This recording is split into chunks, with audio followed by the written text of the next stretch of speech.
എല്ലാവർക്കും സുഖമാണെന്ന് വിശ്വസിക്കുന്നു. ഡെയിലി അപ്ഡേറ്റിലേക്ക് എല്ലാ ആളുകൾക്കും സ്വാഗതം. നാളെ ഓഗസ്റ്റ് 12 തുറന്നുള്ള ദിവസങ്ങളിലും നിങ്ങൾ ശ്രദ്ധിക്കേണ്ട വളരെ പ്രധാനപ്പെട്ട കാര്യങ്ങളാണ് ഈ ഒരു വീഡിയോയിൽ വ്യക്തമാക്കുന്നത്. വീഡിയോയുടെ വിശദാംശങ്ങളിലേക്ക് കടക്കുന്ന മുമ്പ് കൂടുതൽ ആളുകളിലേക്ക് ഇൻഫർമേഷൻ എത്താൻ ഷെയർ ചെയ്യുക, ലൈക്ക് ചെയ്യുക, ഫേസ്ബുക്കിലൂടെ കാണുന്ന ആളുകൾ ഫോളോ ചെയ്യുക. വീഡിയോയുടെ വിശദമായ വിവരങ്ങളിലേക്ക് വരാം. ആദ്യം ഭക്ഷ്യവകുപ്പിന്റെ ഒരു ഉത്തരവാണ്, റേഷൻ കടക്കാർക്ക് നൽകിയിട്ടുള്ള ഉത്തരവാണ്. ഉത്തരവിൽ പറയുന്ന കാര്യം കർത്തവാവാണ് എങ്കിലും ഉച്ചവരെ മാത്രമാണ് റേഷൻ കടകൾക്ക് അവധി അനുവദിച്ചിട്ടുള്ളത്. വൈകുന്നേരം 4 മണി മുതൽ രാത്രി 7 മണി വരെ റേഷൻ കട തുറന്ന് പ്രവർത്തിക്കണമെന്നാണ് ഉത്തരവിലുള്ളത്. അപ്പോൾ റേഷൻ കട നാളെ ഉച്ചയ്ക്ക് ശേഷം പ്രവർത്തിക്കുന്നതാണ്. രാവിലെ റേഷൻ കട അവധിയായിരിക്കും. അതേസമയം സപ്ലൈകോ ഔട്ട്ലെറ്റുകൾ നാളെ തുറന്ന് പ്രവർത്തിക്കും. ഓണ വിപണനത്തിന്റെ ഭാഗമായിട്ടാണ് നാളെ പ്രവർത്തിക്കുന്നത്. വിദ്യാഭ്യാസ സ്ഥാപനങ്ങളും സർക്കാർ ഓഫീസുകളും ബാങ്കുകളും നാളെ അവധിയാണ്. KSRTCയിൽ ഇനി വാട്സപ്പ് വഴി ടിക്കറ്റ് ബുക്ക് ചെയ്യാം. AI സാങ്കേതിക വിദ്യ പ്രയോജനപ്പെടുത്തി KSRTCയെ പുതിയ യുഗത്തിലേക്ക് നയിക്കുകയാണ് ലക്ഷ്യമെന്ന് ഗതാഗത മന്ത്രി CP ജോൺ. KSRTCയുടെ AI അധിഷ്ഠിത വാട്സപ്പ് ടിക്കറ്റ് സംവിധാനം 24 മണിക്കൂറും പ്രവർത്തിക്കുന്ന 149 എന്ന ടോൾ ഫ്രീ കസ്റ്റമർ കെയർ സംവിധാനം, നവീകരിച്ച കൊറിയർ സർവീസ് എന്നിവ ഉദ്ഘാടനം ചെയ്ത് സംസാരിക്കുകയായിരുന്നു അദ്ദേഹം. സ്വാതന്ത്ര്യത്തിന് മുമ്പ് തിരുവിതാംകൂർ ആരംഭിച്ച KSRTC നിരവധി പ്രതിസന്ധികളെ നേരിട്ടിട്ടുണ്ട് എന്നും സർക്കാരിന്റെ ശക്തമായ പിന്തുണയാണ് ഈ സ്ഥാപനത്തെ മുന്നോട്ട് കൊണ്ടുപോകുന്നത് എന്നും മന്ത്രി വ്യക്തമാക്കി. സാമ്പത്തിക പ്രതിസന്ധികൾ പരിഹരിക്കാൻ ധനകാര്യ വകുപ്പിന്റെ പിന്തുണ ലഭിക്കുന്നുമുണ്ട് എന്നും അദ്ദേഹം പറഞ്ഞു.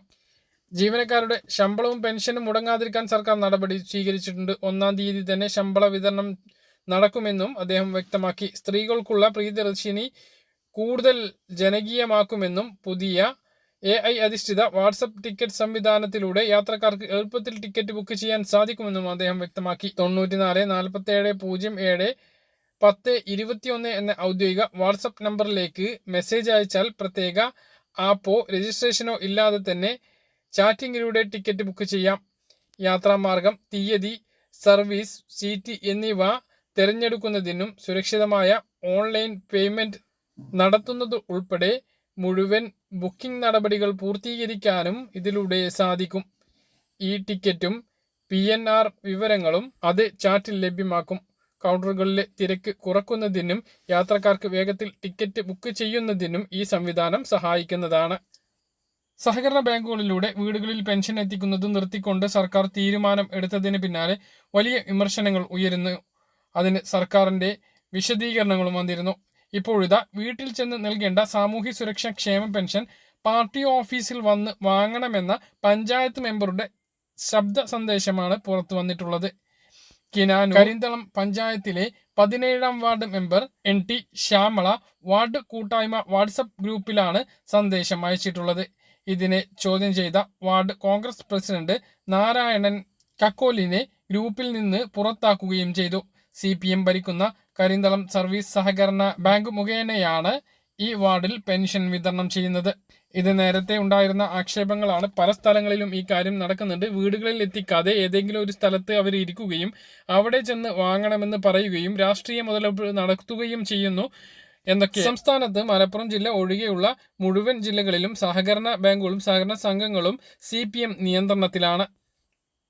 മലപ്പുറം ജില്ല ഒഴികെയുള്ള മറ്റു ജില്ലകളിൽ ഒറ്റപ്പെട്ട സ്ഥലങ്ങളിൽ മാത്രമാണ് സഹകരണ ബാങ്കുകൾ അല്ലെങ്കിൽ സഹകരണ സംഘങ്ങൾ CPM അല്ലാത്ത അല്ലെങ്കിൽ LDF അല്ലാത്ത കക്ഷികൾ കൈകാര്യം ചെയ്യുന്നത്. അതേസമയം വീട്ടുപടിക്കലിലെ പെൻഷൻ വിതരണം നിർത്തുന്നത് പെൻഷൻ പദ്ധതി തന്നെ അവസാനിപ്പിക്കാനുള്ള UDF അജണ്ടയുടെ ആദ്യപടി ആണ് എന്ന് പ്രതിപക്ഷ നേതാവും മുൻ മുഖ്യമന്ത്രിയുമായിട്ടുള്ള പിണറായി വിജയൻ. രാജ്യത്തിനു മാതൃകയായ കേരളത്തിലെ സാമൂഹ്യ സുരക്ഷാ പെൻഷൻ വിതരണ സംവിധാനം അട്ടിമറിക്കാനുള്ള UDF സർക്കാരിന്റെ നീക്കം അംഗീകരിക്കാൻ കഴിയില്ല എന്നും അദ്ദേഹം ഫേസ്ബുക്ക് പോസ്റ്റിൽ വ്യക്തമാക്കി. കിടപ്പ് രോഗികൾക്കും വികലാംഗർക്കും വീട്ടിൽ തന്നെ പെൻഷൻ എത്തിക്കും. പക്ഷേ സഹകരണ വകുപ്പ് മുഖേനയാകില്ല അത് എത്തിക്കുക. പോസ്റ്റ് ഓഫീസ് വഴി എത്തിക്കാനുള്ള ഒരുക്കങ്ങളാണ് സംസ്ഥാന സർക്കാർ നടത്തിക്കൊണ്ടിരിക്കുന്നത്. ഈ മാസത്തെ പെൻഷൻ, അതായത് ഓണ പെൻഷൻ വിതരണം തൊട്ടടുത്ത ദിവസങ്ങളിൽ തന്നെ ആരംഭിക്കുന്നതാണ്. ഉടനെ പ്രഖ്യാപനം ഉണ്ടാകും.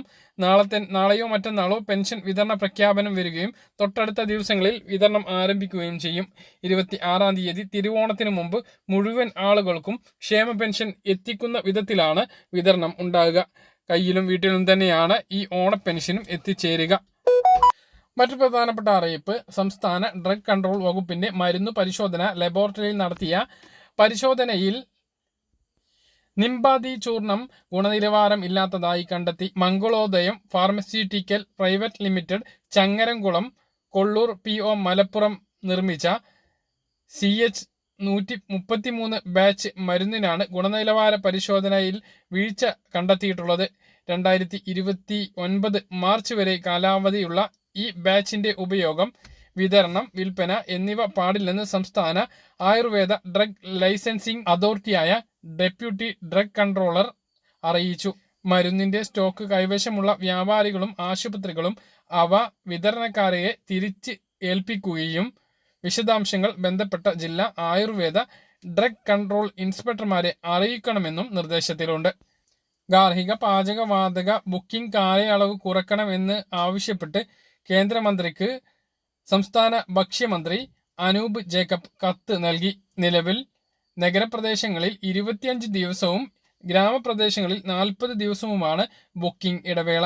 അതേസമയം ഗ്യാസ് KYC ചെയ്യുന്നതിനുള്ള അവസാന തീയതി പറഞ്ഞിട്ടുള്ളത് ഓഗസ്റ്റ് 16 ഇതിനുള്ളിൽ ചെയ്തിട്ടില്ല എങ്കിൽ ഗ്യാസ് സിലിണ്ടർ മുടങ്ങുകയും ഉജ്ജ്വൽ യോജന പദ്ധതിയുള്ളവർക്ക് സബ്സിഡിയും മുടങ്ങുന്ന സാഹചര്യം ഉണ്ടാകും.